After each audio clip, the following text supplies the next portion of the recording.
Sir ನಮಸ್ಕಾರ sir. ಇವತ್ತು ನಿಮ್ಮ ಅಗ್ರಹಾರ ಗ್ರಾಮದಲ್ಲಿ ಒಂದು ಉಚಿತ ಆರೋಗ್ಯ ತಪಾಸಣೆ ಮತ್ತು ನೇತ್ರ ತಪಾಸಣೆ ಶಿಬಿರ ಮತ್ತು ಬ್ಲಡ್ ಕ್ಯಾಂಪ್ ಇಟ್ಕೊಂಡಿದ್ದೀರಾ. ಇದು ನಟ ದರ್ಶನ್ ಅವರ 48ನೇ ಹುಟ್ಟುಹಬ್ಬದ ಪ್ರಯುಕ್ತ ಇಟ್ಕೊಂಡಿದ್ದೀರಾ. ತಮ್ಮ ಸಂಸ್ಥೆ ಹೆಸರು ತೂಗುದೀಪ ಅಂತ ಒಂದಿದೆ. ಎಷ್ಟು ವರ್ಷಗಳಿಂದ ಈ ಕಾರ್ಯಗಳನ್ನ ಮಾಡ್ಕೊಂಡು ಬರ್ತಾ ಇದ್ದೀರಾ ಸರ್ ನೀವು? ಸರ್ ನಾನು ಚಿಕ್ಕ ವಯಸ್ಸಿಂದ ನನಗೆ ಬಾಸ್ ಫ್ಯಾನು. 2011ರಿಂದ ಬಾಸ್ ಹತ್ರ ನಾವು ಡೈರೆಕ್ಟಾಗಿ ಬೆಂಗಳೂರಲ್ಲಿ ಮೀಟ್ ಆದಾಗ ಫಸ್ಟ್ ನಾನು ಅಭಿಮಾನಿ ಅಷ್ಟೇ.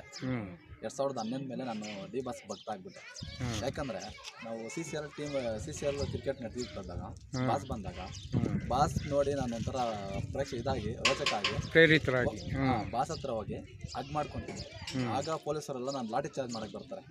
ಆ ಟೈಮಲ್ಲಿ ನಾನು ಅವ್ರಿಗಿಂತ ಚಿಕ್ಕ ವಯಸ್ಸು ನಂದು, ಆದರೂ ಅಣ್ಣ ಬಿಡಿ ಅಣ್ಣ ಅಂತಂದ್ರೆ ಅದೇ ಆಗಲಿ ಅವ್ರ ಮುಗ್ಧತೆ ಆಗಲಿ ಅವ್ರು ನೋಡಕ್ಕೆ ಮಾತ್ರ ಹೈಟು ಪರ್ಸನಾಲಿಟಿ ನೋಡ್ಬಿಟ್ಟು ಒಂಥರ ಇದ್ರಾಗ ಅನ್ಕೊಂತಾರೆ. ಅವ್ರದ್ದು ಅಜಾನುಭವ ಅಲ್ವಾ, ಸೊ ಆ ಥರ ಕಾಣಿಸುತ್ತೆ.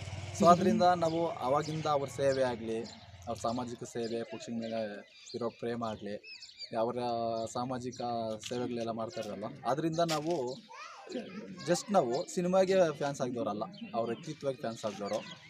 ದೇವ್ರು ಬಂದ್ಬಿಟ್ಟು ನೀನು ಸಾವು ಬೇಕಾ ಡಿ ಬಾಸ್ ಬೇಕಾ ಅಂತ ಕೇಳಿದ್ರೆ ನಾವು ಡಿ ಬಾಸ್ನೇ ಆಯ್ಕೆ ಮಾಡ್ಕೊತೀವಿ. ಯಾಕಂದರೆ ಅವ್ರಿಗೆ